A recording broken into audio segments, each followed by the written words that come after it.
All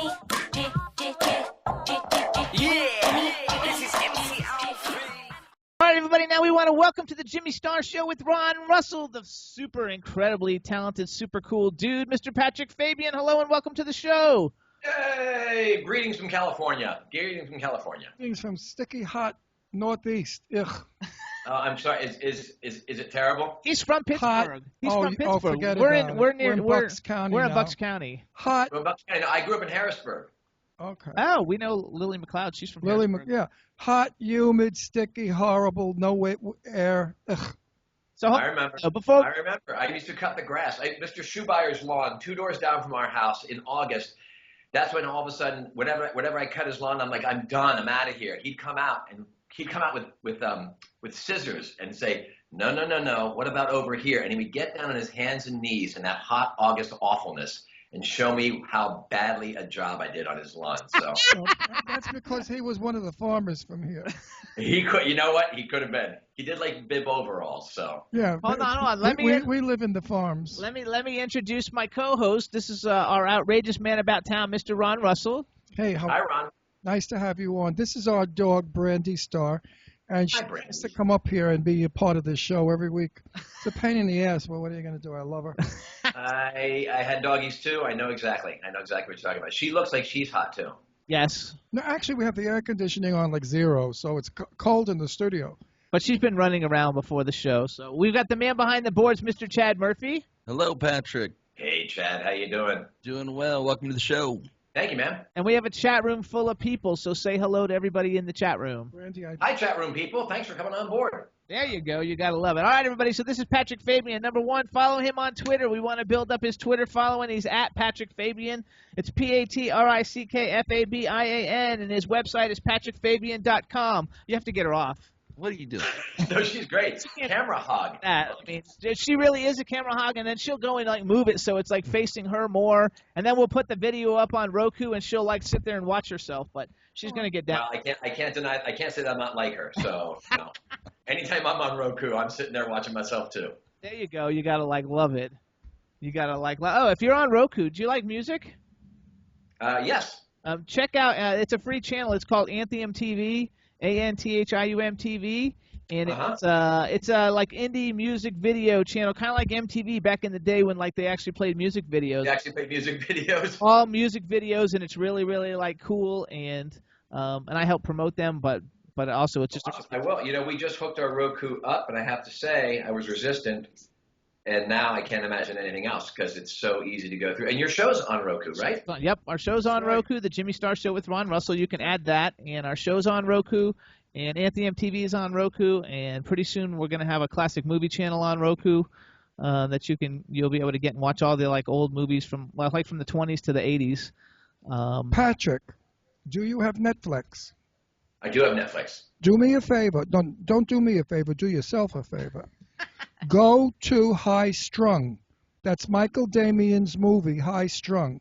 High Strung. It is fantastic. It's getting reviews like you can't believe. It's got 5 stars. Do you know who Michael Damian is? The soap opera actor, Michael Damian. He was on a soap opera too. He was on General Hospital, right? I got my first gig on General Hospital, as a matter of fact. One of the best days I had was when I was somebody died in Port Charles, and so they had to have a funeral, so everybody had to work that day. And so I sat there, and I still have a recipe for Alan Quartermain's roast chicken that I use all the time.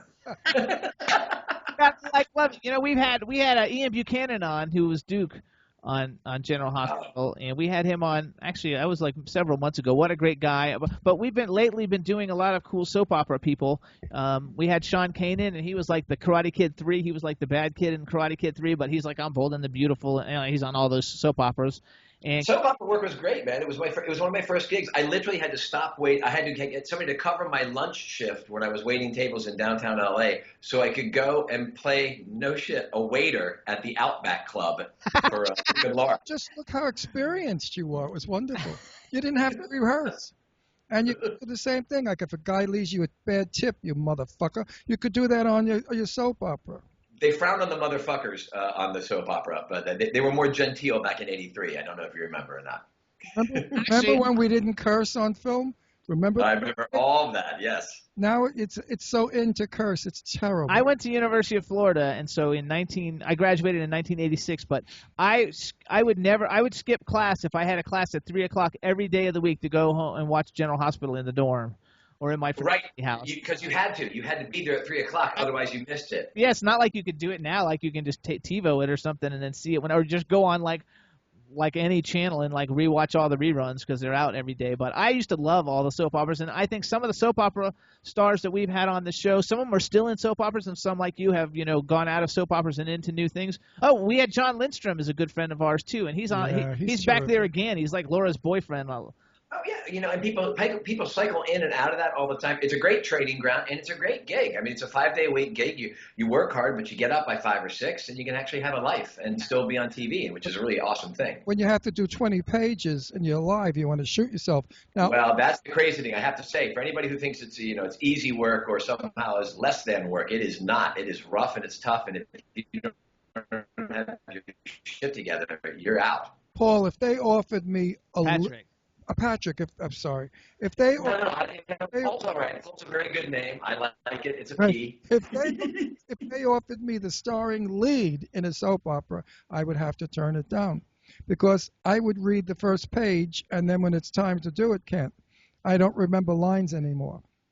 And they told us too, like, because we had I don't know who we had, Katie McLean or Crystal Chappelle, or I don't know, we had somebody on, and they said that how difficult it is, and that basically, like, if you can't do your lines, they just get rid of you because it's such a fast-paced environment that if you don't know your lines, they don't have time for you to, like, they don't have time, they don't hold your hand. It's not a babysitting job.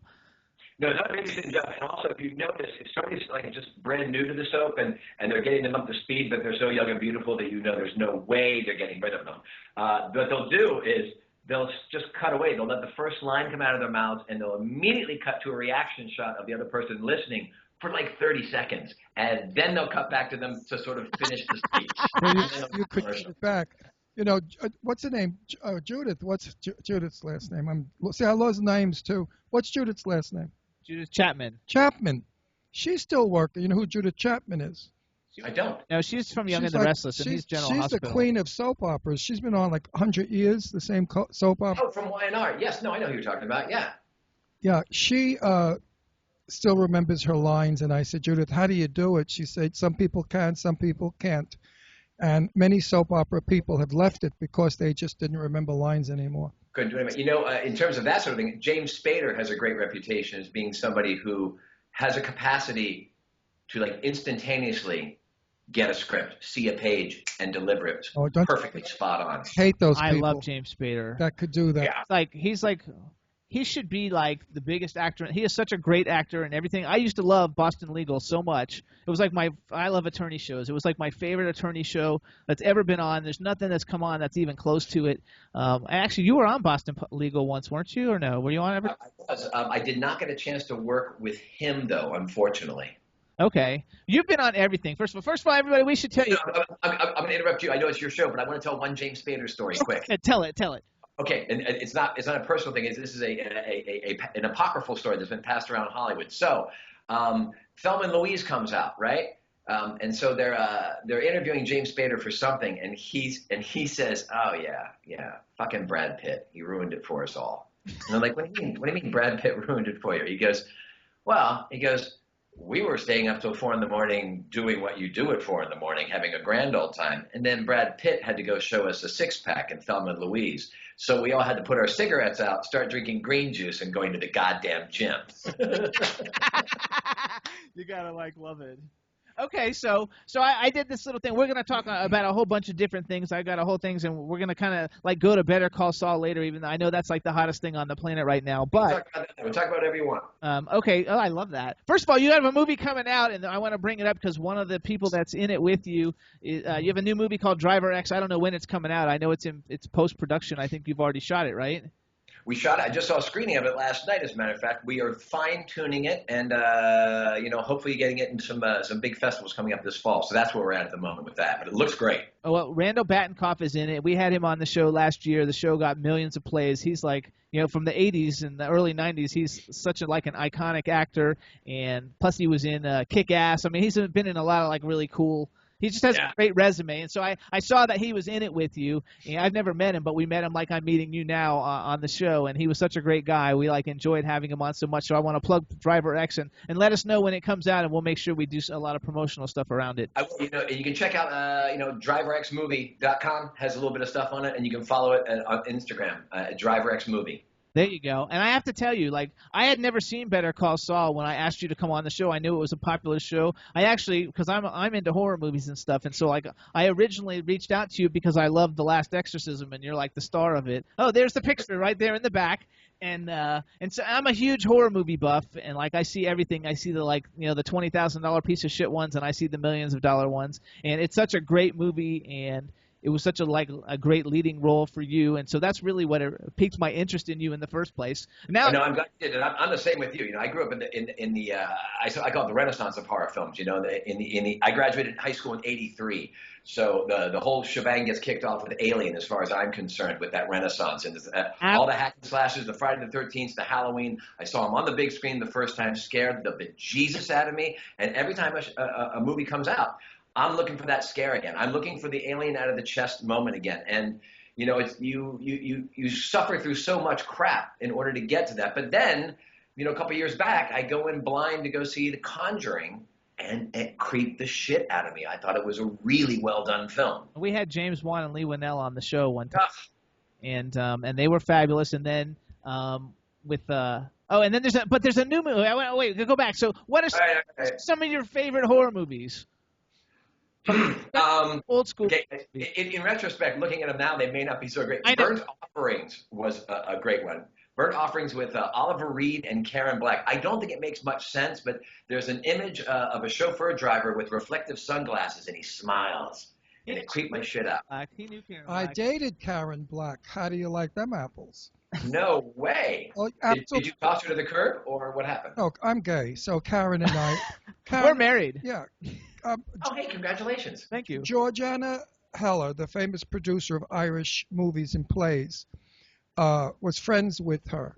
And it was Thanksgiving. We were all at the same Thanksgiving dinner.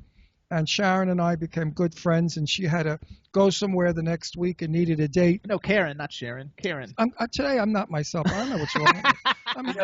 I guess what? I'm just as adult as you because I know exactly what you're talking about, so it's okay. Having a senior moment since I got up. You know what it is? We have a big dog also, and he barks at 5 o'clock in the morning at people walking their dogs, and I'm still sleeping. Anyway, Karen Black and I got along so famously. She was just the most delightful person, and I walked her across 3rd Avenue to go to this thing that we were going to, and she grabbed my hand and nearly squeezed my hand to death. She was terrified of cars and terrified of crossing the street. And I said to her, Karen. Yeah, she said, ever since she made The Great Gatsby, when she got killed on the road, right, developed some kind of a fear of cars. I said, but that was a movie. It was all fake. You really didn't get killed. She said, in my mind, I did. Because when I work, I become every part of the character and the film. I said, you mean to tell me when What's-Her-Face was driving the yellow Rolls, the 1926 Rolls, and she killed you? She said, yes. I'm terrified of streets and cars and crossing streets. So I thought that was something that's interesting. Well, that's why she's a better actress than I ever will be, because when people talk like that, I believe her. I don't assign her to the crazy bin for talking like that. I love artists and actors who so willingly open up that shaft of, I mean, let's face it, to any normal person, that sounds like crazy behavior. You're like, it's a pretend movie, but she feels it and takes it in, which is why she's compelling on the screen. That brought open a lot of conversation about it. When Karen worked, she didn't do anything but work. When she went to the bathroom, when she went in the kitchen, she was working. She never left her character. She firmly believed you have to live the character to make the audiences know it's real. Well, she's been riveting in everything I've seen. I remember seeing her in Hitchcock's Frenzy as well. She was great in that. She's passed away. She's fabulous. And Karen's a great loss. She's passed away. So with Aliens, we've had Lance Henriksen's actually a friend of mine, and he's been on the show. And do you know who Lance Henriksen is? Yeah, I did Millennium. Okay, I did Millennium up in Vancouver with Charles Nelson Riley. Oh my gosh, I love Lance Henderson like so much, and I love Charles Nelson Riley. And Millennium was such a great Someone series. else I I knew. freaking love it. And he makes Lance Henderson makes it's like my prized possession. But he makes tiles of the alien monster, like ceramic tiles. Oh, And you're kidding. he doesn't give them away or sell. He doesn't sell them or anything. He just makes them. And I was at a convention, and he was wearing a bunch of my clothes, and we went to lunch, and we went to dinner with a bunch of cool people, and at the end of the weekend, he was like, here, because he has it on display, like on his convention where he signs things, and at the end of the weekend, he said, I want you to have this. I had such a great time, thank you so much. And then he came on the show, and he signed the back of it and gave it to me, and and it's like you can't get them. It's not like you can buy them, so it's like one of my prized, collective possessions. That's awesome. Two things. One, you have a shirt that looks like a bowling shirt that has skulls on it that I love and covet. And two, so I was doing Millennium up in Vancouver, and in it I'm playing basically a Scientologist. And I get fried to death by holding on to what is basically an E-meter. So I'm a young actor. I don't know enough. And so I get killed, and I pick a pose like this to be dead in. So I think that's really cool. It's a really bold choice. Look, man, this is how I die when I get electrocuted. This is what my MFA is giving me. It's my dying. So Charles Nelson Riley comes in to look at the scene, the murder scene. What I didn't realize is, as much as I love Charles Nelson Riley, and he also, Rod, was like you. Words, well, they come and go. It's a very malleable universe when it's coming out of his mouth. So Charles has this giant monologue that he has to deliver while I'm dead. And the camera, they want to do a fancy one-off. So they're gonna just troll around him. And so I'm in frame the entire time. So Charles starts at the top of this monologue, and he can't get through it. Not only can he not get through it, whenever he stops, he doesn't even salvage himself. He'll just be like, so I'm thinking Rag Fidovich is, oh, fuck. So he ruins the take with swearing each and every time. It was the longest 8 hours I had. And this part was like jacked up. I had Charlie horses in my neck because of it. I will say this though, he felt bad about it, and so he made me dinner. He had me back to where he was staying, and he whipped up at 1 a.m. this, as only a bachelor can do, right? He whips up this beautiful salmon dinner at 1 a.m. with the best wine and everything else, and then regales me with stories of old Hollywood. It was like, that's why I love the business. I go up there thinking I'm going to make a paycheck and maybe get laid in Vancouver, and instead, I get to hang out with Charles Nelson Riley, who tells me all about his life, and I get to watch him work, and I get to tell that story and make him alive again, which is really awesome. Probably was madly in love with you trying to. I know, Charles. Charles, listen to this if you want to hear a story. Liberace's house in Palm Springs. Boom, story ended. Who's there? Kay Ballard, Paul Lind, Charles Nelson Riley, and Charo. Would you like to be in that crowd of insane people? Don't hit that. One crazier than the other. Paul Lind, I knew for years, from 1961, from the gay bar called The Fawn in New York, where he used to go after work on the Broadway play he was in with Anne Margaret. What was it called?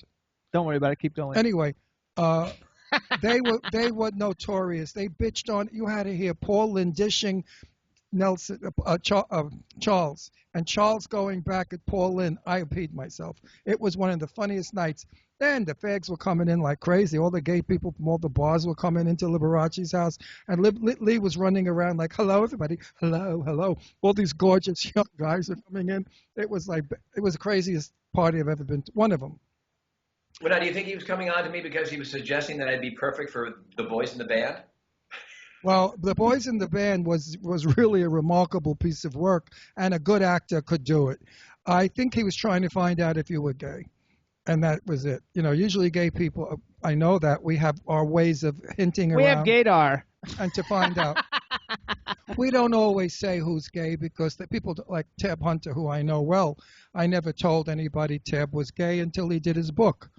And right. I knew that he was lovers with Anthony Perkins and stuff. Rock Hudson, who I knew very well.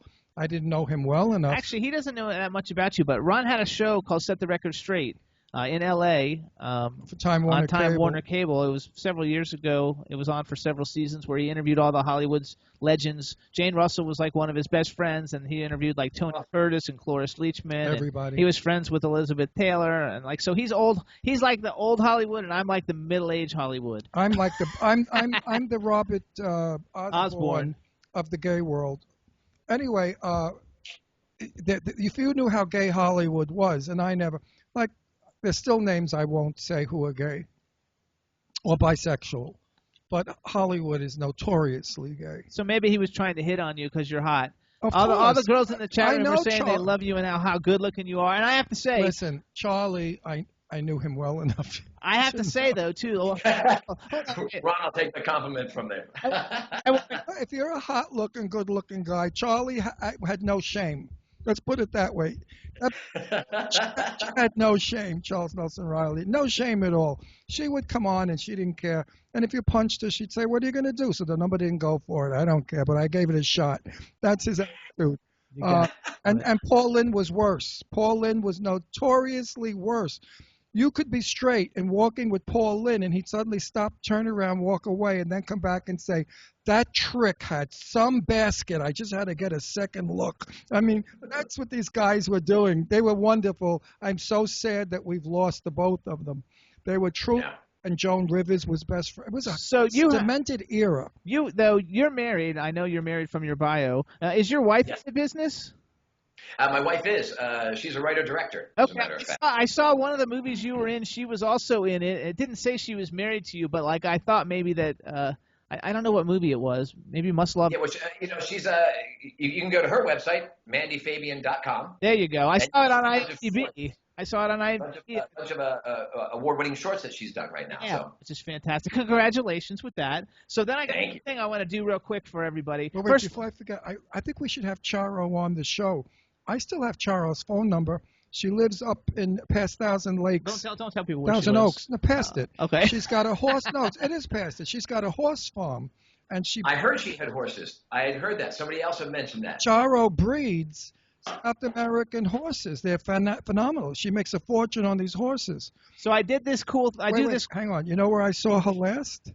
No. The plastic surgeon's office in Beverly Hills. He was there too. On Spalding. On Spalding. No, but I was there doing something else. I used to live on Spalding. I did too. I was 306 South Spalding Drive. I was between Melrose and Beverly on Spalding. I can't remember the number though. Not Spalding Hollywood. Spalding diagonal to the Beverly Hills High. Oh, okay. Oh, that's fun. Mine was SPAU. I was down in the Fairfax area. Yeah. Rita Hayworth lived across the street from me. Would you believe that? I was on a star-studded street. It was phenomenal. I miss those days so much. I used to live in an apartment building on DeLongpre, south of Sunset Strip, right behind the House of Blues. And there was a balcony that we had in this apartment. And so, the nights would get late. It was the early 90s. And so we'd sleep out on this bed that we'd put on the balcony. And I'd wake up.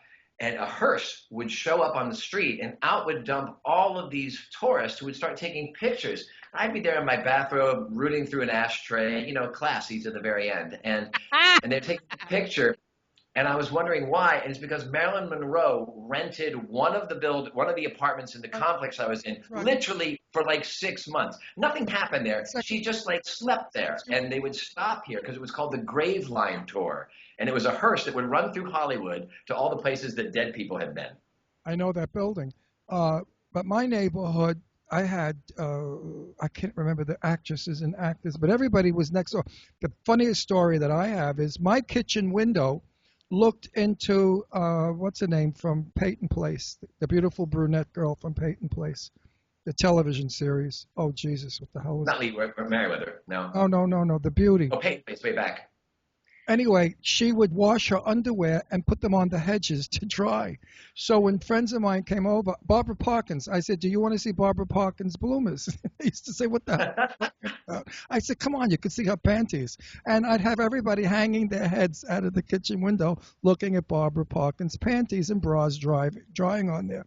Well, my daughter Deirdre was only like 3 years old, and Doris Day had a house around the corner from us because Doris Day owned about 20 houses down in the, section I lived in Beverly Hills called? Oh shit! I got to get off the show. I'm gone. It's not the hills. Anyway, let's It go. wasn't the hills. It's the down. The flats? The flats, right? There you go. Thank you. Thank you. And she owned these homes and rented them out to people because she was allowed by law to, I think, put 10 dogs or 5 dogs in each house. So if you lived in that house, you took care of those dogs for her, and you got a reduction in your rent. Doris Day was wonderful. What an angel. What an angel. Yeah, she's the best. Anyway, my daughter Deirdre went around the corner with David, a relative of Barbara Parkins, who was her age, and they picked the flowers on her lawn, and Doris was there, and she sprayed them with the hose. And my daughter came running around the corner to our house and said, "That crazy lady around the corner." I said, "What lady?" They said, "That lady, you know, one with all the freckles." I said, "Oh, lady with all the freckles. Who the hell are you talking about?" I went around the corner, and sure enough, there's Doris with gray hair, not blonde, and freckles, no makeup. And I said, "Did you have to spray the kids?" She said, "Oh, they loved it." So then I said, "Well, don't spray them anymore. It's kind of not nice." Well, she said, "Picking my flowers is not nice either."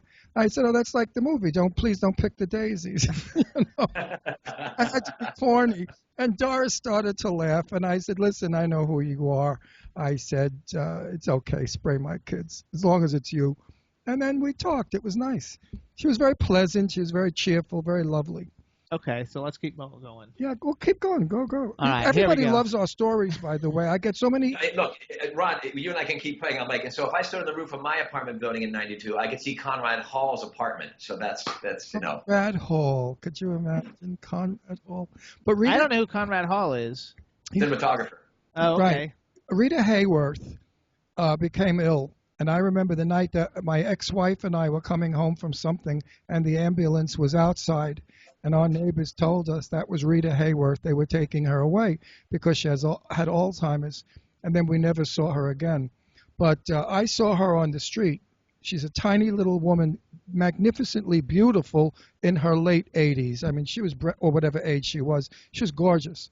And then we had, what's his name, the black actor up the road from Mission Sidney Impossible. Poitier? Oh, No, the one for Mission Impossible. I don't Then know. we had Richard Widmark, that son of that a was his bitch. next door neighbor. Oh, he was my next door neighbor. See how I forgot about Richard Widmark? The A good neighbor or a bad neighbor? Be honest. evilest man in the world. Evilest man in the world. I see him on TV every day. He was in every movie back in the day. I had a big fight with him. He was screaming at me from his bedroom window, and I was down in the court, and I was yelling up to him, and I said, "Listen, Dan Duryea." I called him Dan Duryea deliberately because that was his thing. They got Dan Duryea because he was like a Richard Widmark lookalike, an actor alike, to keep Richard in tow. They used to do that back then. Get a lookalike and threaten you with it. So if you weren't behaving, they would have somebody to replace Richard you with. Widmark was a lousy, nasty drunk who was abusive to my daughter Deirdre. He tortured her, and guess who else? Angelina Jolie. Angie Voigt lived on Roxbury around the corner, and my daughter Deirdre was best friends with Angie. They went to school together, and Angie used to play in my house and swim in our pool. Okay? And he'd be out that window, "Shut those kids up! Shut those Oh, no. Oh, yes. No. Oh, yeah. And I'd say to him, "Have another drink. Drop dead, you motherfucker." I mean, I would go. So Angelina Jolie, or Angie Voigt, used to hear that language. She loved it. She used to smile and laugh. Oh, she'd call me by my real name, not my stage name, and say, "Oh, that's funny." Ooh, ooh, ooh, ooh. But, oh, my God, how I hated him. When I heard he died, I smiled. That wasn't nice. I don't give a shit. You know, some people earn that. Some people earn that without a doubt. You live next door to him, how he tortured me. Our garages were such that if I got out of my car came out first, he couldn't come out of his. He'd blow that horn. Well, crazy. Give me a minute to get my car out of the way. He was just an impossible lunatic.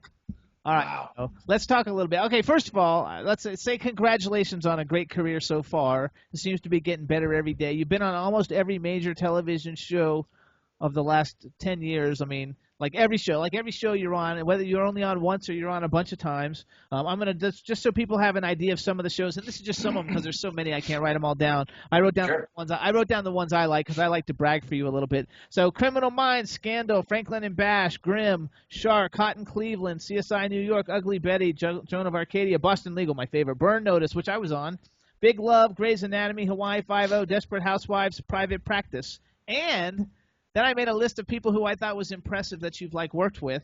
Diane Lane, John Cusack, Christopher Plummer, Elizabeth Perkins, Max Gale, Ted McGinley, Randall Battenkoff, who's been on our show, Bob Gunton, who's been on our show, Lynn Shea, who's been on our show, Betty White, Bill Paxton, Breckin Meyer, which I love from Clueless, Stanton, Nathan Fillion, who I had breakfast with one time, really nice guy, Malcolm McDowell, Nice guy. Malcolm McDowell, who's been on our show, John Lindstrom, who's been on our show, Jonathan Banks, Bob Odenkirk, Michael McKean, and Ted Levine, and some of those names are the ones that are coming into your Better Call Saul. But is there anybody that you have not worked with that you think, oh my God, I'd really like to work with this person? But you've before worked with that, everybody. I want to ask you a question so we don't lose this. How did you fall madly in love with Diane Lane? Oh, I'm so shimmering, ethereal, that whole thing of, I might be a good actor, and I'm very lucky, I know that, but I'm not a star. I don't have that thing, because I've been around people who have that thing. Diane Lane has that thing in spades. She walked onto the set, and it wasn't a diva, you owe me this at all. She couldn't have been more down to earth and more sweet, but when she walked on the set, literally, people just stopped. And we watched her walk on. And it's like everybody wanted to get her a cup of coffee. Everybody wanted to make sure that she was okay. And all she was doing was just being herself. And she sat down across from me because we had this scene where I'm wearing a toupee and I'm a blind date. And I was supposed to sit there across from her. And she sits down. And honest to God, it's that moment where I'm just like, oh, whatever I need to do to have you look at me, I will do it. If I need to kill somebody, just name who. And that was amazing. She was gorgeous. She was ethereal. She was shining. We did our scene. She was gracious. Her laugh was, like that of the gods. And then she swooped in and gave me a hug and a kiss on the cheek. And then she was gone. And my life was less because of it. I mean, she is absolutely phenomenally beautiful, sweet, and tender. And she's an actress, and she's like 7 or 8 years old. So she knows Hollywood well. And I don't think she's a diva. I just think she owns it. There's a difference. Oh, no. She's just a natural beauty, but man, she got the work ethic too. She knows how to deliver the goods. I mean, that's the sexiest thing in the world. That's like Jessica Lange is a great I love picture. her. There's no doubt about it. But man, she's got the stuff too, and that's what really turns you on. John Lindstrom was in that movie too. Do you know John Lindstrom? We love John. I do not. Oh, he was you also on meet General him. Hospital. Now he's on it now, and his wife is like an Emmy-winning. We love her too. An Emmy-winning actress, and he was also in. He's been in a lot. Anyway, you should look him up because a lot of the people he's worked with, you've worked with, because your IMDb is kind of cross. I really want to get Diane Ladd on our show. Lane. When, I know. He knows Diane Ladd too. I know Diane. I know Diane Ladd. I know Diane. The last time I saw Diane Ladd was at Shelley Winter's 85th birthday. Okay, well, I can't top that. In Shelley's garden. So let's go. But guess what? And Jane Russell was my date. How many men can say they had a date with Jane Russell to go to Shelley Winter's? There you go. Not many. Not many. You might be the only one. So and now, you know what you know what they did to us when we were there? The press was there because everybody and their mother was there that Shelley ever worked with. It was star-studded. And the press asked me, what's my name? And I said, Ron Russell. They said, oh, you're Jane's son. I said, don't let her hear that. So, are you her husband? I said, yeah, I'm Jane Russell's husband. Because my name is Russell, and here I am. Yeah, I'm her husband, yes. Jane, And they asked I said, don't let her hear that. Wow. So you somehow now did you? Okay, so let's go. I want to talk about Better Call Saul because we only have 10 minutes left. Okay, so Better Call Saul. He's a good interview. I want more of you. You should have come on earlier. No, we're good. He did. He came on earlier than normal too. How fast does this interview This is going very fast. We've been on the air for. Ron, I hate to break it to you. You and I talk an awful lot. That makes us so wonderful. You're hold both on, though. good Okay, hang looking. on. You're handsome. Okay, so first of all, I have to say too, I love Breaking Bad. I watched all of Breaking Bad. I didn't watch Better Call Saul. I just started it the other day. I love it. For anybody who doesn't know, Better Call Saul is basically one of the hottest shows on television right now. There's 2 seasons that are finished. I don't know. When does the 3rd season start? It won't start till next year, but our 2nd season also, we got nominated for 7 Emmys, including Best Drama. So that comes up on September 18th. So we're thrilled with that kind of accolades, without a doubt, and we're really glad that the viewers have tuned in. And you have 40. The show has 42 nominations and 10 wins before that already.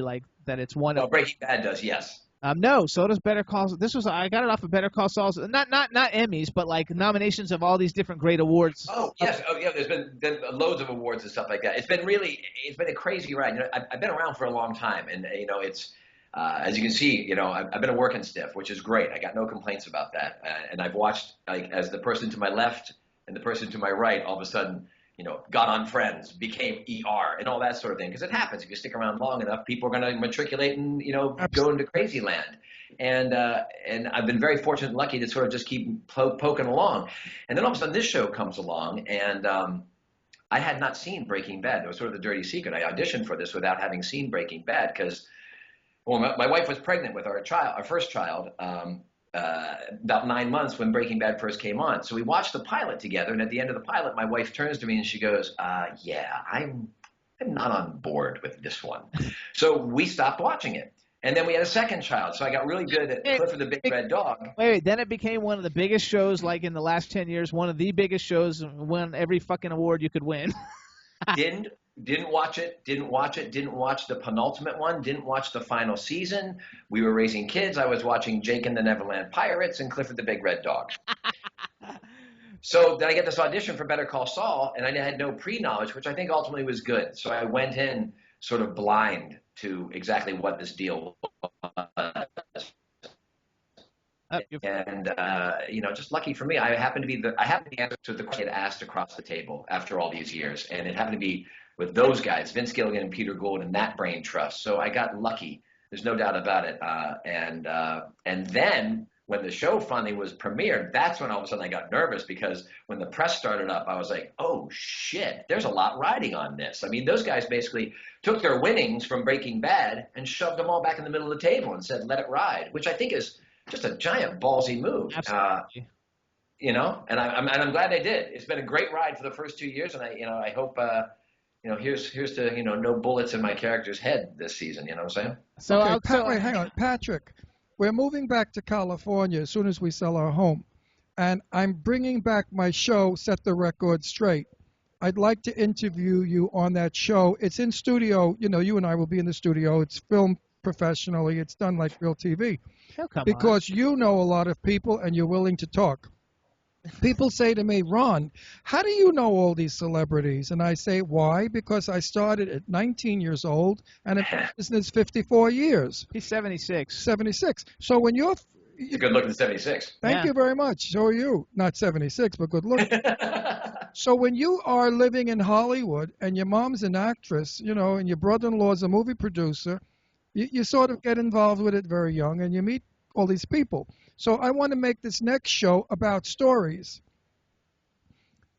I want celebrities to come on and tell stories because there are so many wonderful Mae West stories or Marilyn Monroe stories that Jane Russell told me that nobody knows about. I'd like to get that all on film. And I know that you could help me do that with stories and a lot of actors and actresses like you. Because kids today, you know, one kid, I said, I was doing a thing in a college, you know, a speech, a lecture, and he's dead looking. I said, I was talking about Barbra Streisand. I said, do you know who Barbra Streisand is? He said, I heard of her. And I just think it's pathetic that so many great stars, like Jane Russell, who was my buddy, I say to people, do you know who Jane Russell is? No, not really. Did you ever see Gentlemen Prefer Blondes with Marilyn Monroe? Oh, yes. Well, she's the brunette. Now, Jane Russell was one of the most famous women in Hollywood ever. I had her poster on my wall in college. Okay, so there you go. Who didn't? She was the most beautiful woman in the world at one time. And great talent. So I know that you've got good stories. I'd love to come on and chat. You kidding me? Although the show's going to have to be 4.5 hours long. You know that. Listen, people will listen. Okay. You can clip it up into a bunch of little shows. Patrick, listen, I tell Jimmy all the time, Jimmy, I love what you do on our show, bringing out the movies and stuff that they do. But people like to hear just a little bit of that. The moment you get into their private lives or they tell stories about other stars, you've got a hit interview. And it's true. Every interview that I've been doing, I mean, I've been doing interviews now forever. When I do it, the commercial, it sucks. It's like, okay, so tell me now, what's your Twitter, what's your Twitter, what's your this, what's your that? You know, it's boring. But the minute we get into personal stuff about you and Diane, your interview just blossomed open to a beautiful thing because you're giving the world something they don't know and they can't read in a paper. So I'm going to put you on my list, and I will be calling Okay, you. well, he'll be coming to our house anyway for dinner party. And yeah, With his wife. Where are you, L.A.? Yeah. Oh, I don't know. That's The Valley. Oh. I have two kids. We were living in a house in Silver Lake, and then we had one kid, and we were in Silver Lake, and it was like all the cool kids in Silver Lake with the beards and whatnot. They were like, "Hey, that's cool. You've got a condom. That happens." But then we had a second kid, and then they knocked on the door and they said, "Hey, it looks like you're deliberately trying to have a family. You need to move to the Valley." So we did. So don't say where you live in the Valley because we don't give out where we live. But Silver Lake, we have another guest on that was Silver. I have to go fast. They're telling me. I have stuff to talk about. Okay. Let's just do a little bit of this, and you can have the rest of the show. No, you've been doing it. We have 3 minutes left. Oh shit. Anyway, I'm gone. That's it. No. I would live in Silver Lake in a minute because of the 1920s homes that are up there.